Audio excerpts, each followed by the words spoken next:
আজকে আমি তোমাদের সঙ্গে শেয়ার করব হান্ডি চিকেন কত সহজে ঘরে তৈরি করে নেওয়া যায়, সেটাই আজকে আমি তোমাদের সঙ্গে শেয়ার করব। উপর থেকে আমি যেটা ছড়াচ্ছি সেটা হচ্ছে আদাটাকে বেশ সরু সরু পিস করে নিয়েছি, একদম সরু স্লাইস করে নিয়েছি, এটাকে মিশিয়ে দিলাম, সেটাই তোমাদের দেখালাম। চলো পুরো রান্নাটা দেখিয়ে দিই তাহলে।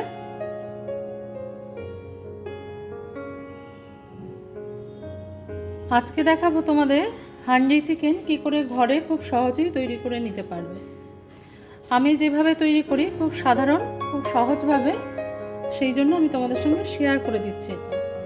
প্রথমে এখানে আমার পরিমাপ মতন আমি মাংসটা নিয়ে নিয়েছি। এখানে 2 কেজির মতন মুরগির মাংস আছে, কারি কাট করা আছে।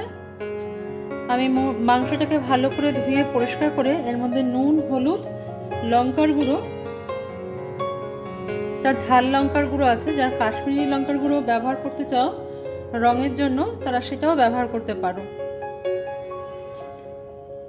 আর একটু ফেটিয়ে রাখা টক দই দিয়ে এটাকে কিছুক্ষণ ম্যারিনেট করে রাখবো। 1 বাটি টক দই আমি ফেটিয়ে রেখেছিলাম আগে থেকেই। সেটা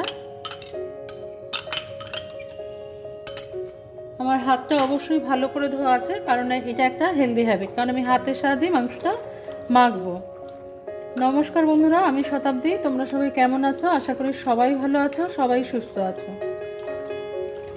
মাংসটাকে ততক্ষণ পর্যন্তই ম্যারিনেট করে রাখবো যতক্ষণ পর্যন্ত আমরা মশলাটা এর জন্য তৈরি করব।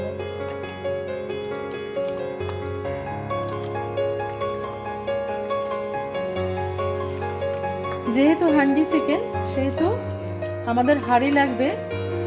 কড়াই গরম করে আমি রান্নাটা সর্ষের তেল দিয়ে করব। তোমরা চাইলে কিন্তু সাদা তেল ইউজ করতে পারো, কোনো অসুবিধা নেই। আমি সর্ষের তেল আর ঘি মিশিয়ে একটু রান্নাটা করব। সর্ষের তেলের সঙ্গে আমি একটুখানি ঘি মিশিয়ে দেবো।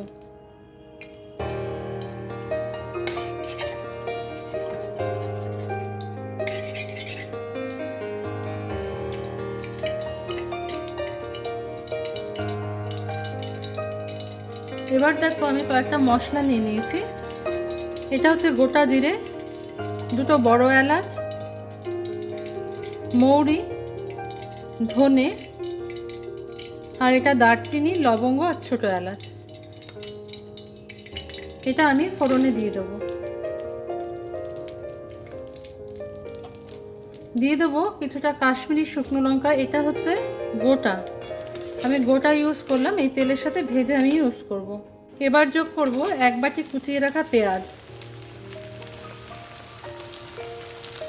আমার নতুন বন্ধু, আমার পুরনো বন্ধু, সবাইকে অনেক অনেক ধন্যবাদ পাশে থেকে এইভাবে আমাকে সাপোর্ট করার জন্য। এবার দেখো যে ধনেপাতাটা আমার লাগবে, এই রান্নাটা একটু ধনেপাতা লাগবে। তার ডাঁটিগুলো আমি ফেলিনি, ভালো করে ধুয়ে পরিষ্কার করে নিয়েছি। এটাও আমি তেলের সঙ্গে অ্যাড করে দিলাম।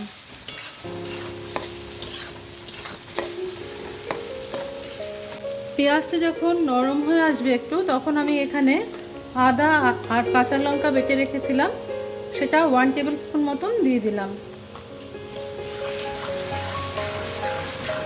এবার একটুখানি নুন আমি এর সঙ্গে অ্যাড করব। সব কিছুতেই অ্যাড করব নুন, কিন্তু পরিমাণে অল্প করে। সামান্য একটু নুন আর সামান্য একটু হলুদ যোগ করে দেব।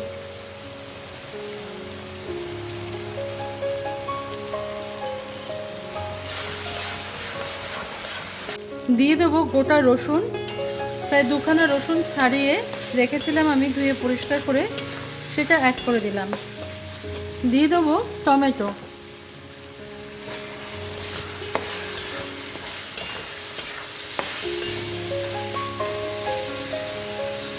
টমেটোগুলো যখন নরম হয়ে আসছে, এর মধ্যে এবার আমি একটুখানি ঝাল লঙ্কার গুঁড়ো অ্যাড করে দেবো।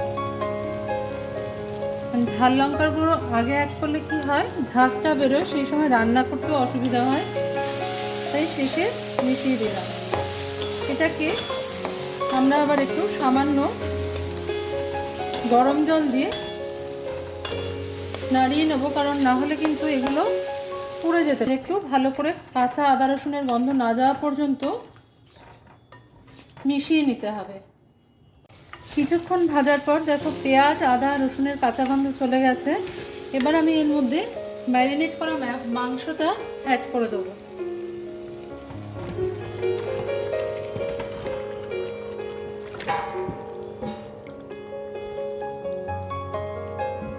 এই হাঁড়িটাও মনে হচ্ছে আমার কাছে ছোট হয়ে গেছে, তবে আস্তে আস্তে এটার মধ্যে আমি কষিয়ে নিতে পারবো মনে হচ্ছে।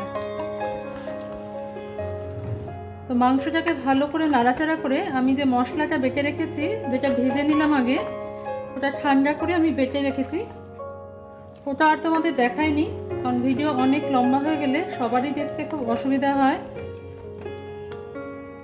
মশলাটা কতটা স্মুথ হয়েছে দেখে নাও। আর এটা কিন্তু কোনো জলের ব্যবহার করিনি, আমি শুধুই বেটে নিয়েছি। যারা এতক্ষণ পর্যন্ত আমার সঙ্গে রয়েছে তাদেরকে অসংখ্য ধন্যবাদ। এবার আমি এই বাটা মশলাটা এর মধ্যে যোগ করে দেবো, দিয়ে এটাকে মিশিয়ে নেবো ভালো করে মাংসের সাথে। আর দিয়ে দেবো কিছুটা গোলমরিচের গুঁড়ো। গোলমরিচ আমি কিছুটা থেতো করে নিয়েছি, এটা অ্যাড করে দেবো। দিয়ে দেবো একটুখানি কসুরি মেথি। আমি একটা ঢাকা দিয়ে দেবো এটাকে যতক্ষণ ধরে হবে। তোমরা চাইলে 4-5টা আটা দিয়ে সিল করে দিতে পারো। আমার মনে হয় মুরগির মাংসে সেটার প্রয়োজন হয় না, তাই আমি করি না সেটা, আমি এমনিই ঢাকা দিই। ফিরে এলাম 45 মিনিট বাদে। দেখো মাংসটা আমাদের তৈরি হয়ে গেছে। তো এবার আমি উপর থেকে ছড়িয়ে দেবো কিছুটা ধনেপাতা। তাহলে আজকে এই পর্যন্তই বন্ধুরা, দেখা হচ্ছে পরের দিন অন্য কোনো রেসিপি নিয়ে তোমাদের সঙ্গে। তোমরা সবাই ভালো থেকো, সুস্থ থেকো।